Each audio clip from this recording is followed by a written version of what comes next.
Baik, Assalamualaikum warahmatullahi wabarakatuh. Perkenalkan, saya Alvin Dwi Payulan, NIM 19002036, dari jurusan Administrasi Pendidikan Universitas Negeri Padang. Nah, di sini saya akan menjelaskan kewirausahaan di era revolusi industri 4.0. Yang pertama, pengertian dari revolusi industri 4.0. Revolusi industri 4.0 adalah industri yang menggabungkan teknologi otomatisasi dengan teknologi cyber. Ini merupakan tren otomatisasi dan pertukaran data dalam teknologi manufaktur. Ini termasuk sistem cyber fisik, Internet of Things atau IoT, komputasi awan, dan komputasi kognitif. Revolusi industri 4.0 sendiri berciri kreativitas. Manfaat dan tantangan. Manfaat sendiri yaitu dari pertama, inovasi. Munculnya model-model bisnis baru tidak lepas dari kemampuan para inovator untuk merancang strategi lewat platform digital. Di Indonesia sendiri, inovasi digital yang terjadi tidak hanya di dunia retail, tetapi juga di bidang pendidikan, catering, kesehatan, bahkan di dunia hukum. Semakin banyak orang yang berpartisipasi, maka akan timbul persaingan sehat yang berdasarkan inovasi, sehingga memberikan nilai tambah bagi masyarakat. Nah, yang kedua, inklusivitas. Lewat platform digital, segala macam pelayanan dapat dengan mudah terjangkau dengan banyak orang di berbagai daerah.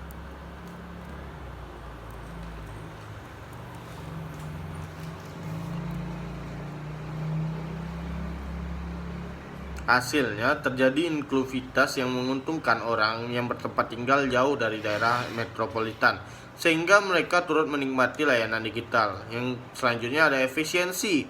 Tentu dengan berkembangnya inovasi platform digital, itu otomatis akan ada efisiensi baik dari segi manufaktur maupun pemasaran.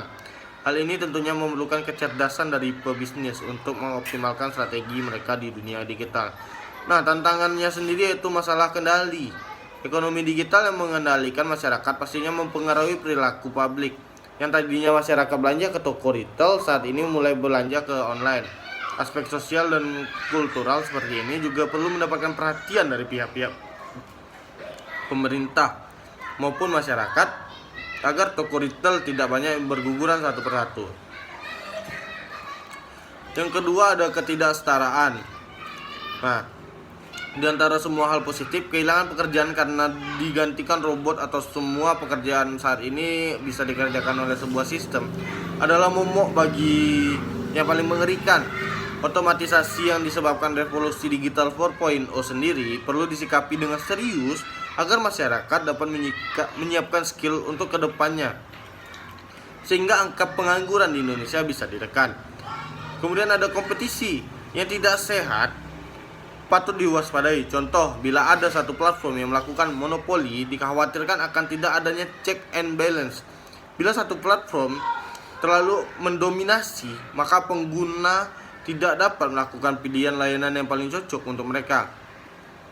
Sebagai tambahan, guna menghadapi revolusi industri 4.0, sektor industri nasional perlu banyak pembenahan, terutama dalam aspek teknologi. Sebab penggunaan teknologi menjadi kunci utama untuk menentukan daya saing Indonesia di era 4.0. Kemudian ada langkah menghadapi industri 4.0. Pemerintah telah menetapkan 9 langkah prioritas nasional dalam upaya mengimplementasikan peta jalan Making Indonesia 4.0. Dari strategi tersebut, diyakini dapat mempercepat pengembangan industri manufaktur nasional agar lebih berdaya saing global di tengah era digital saat ini. Ada 9 langkah Indonesia menghadapi industri 4.0, yaitu satu, pertama adalah perbaikan aliran barang dan material. Nah, yang kedua ada mendesain ulang zona industri dari beberapa zona industri yang telah dibangun penjuru negeri. Yang ketiga, mengakomodasikan standar-standar berkelanjutan. Yang keempat ada memberdayakan usaha mikro, kecil, dan menengah atau UMKM. Yang kelima yaitu membangun infrastruktur digital nasional.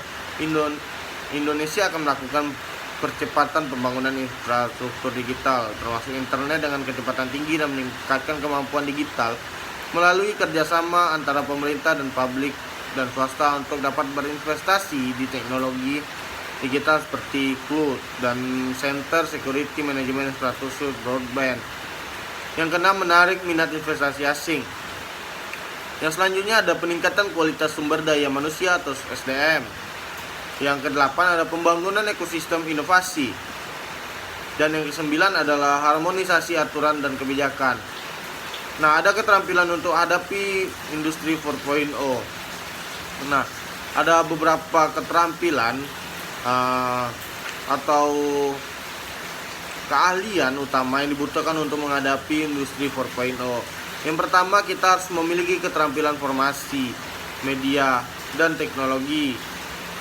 Yang kedua, keterampilan belajar dan berinovasi untuk meliputi kreativitas dan keingintahuan. Yang ketiga, ada keterampilan dalam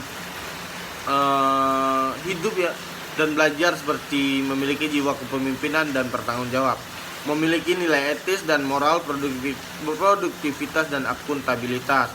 Dan yang keempat dan yang terakhir, memiliki kemampuan dalam berkomunikasi yang efektif seperti mampu bekerja dalam tim dan berkolaborasi, memiliki tanggung jawab pribadi dan sosial. Dalam berkomunikasi harus interaktif, memiliki orientasi nasional dan global. Nah, sekian penjelasan tentang kewirausahaan di era revolusi industri 4.0. Saya tutup, wabillahi taufiq walhidayah. Wassalamualaikum warahmatullahi wabarakatuh.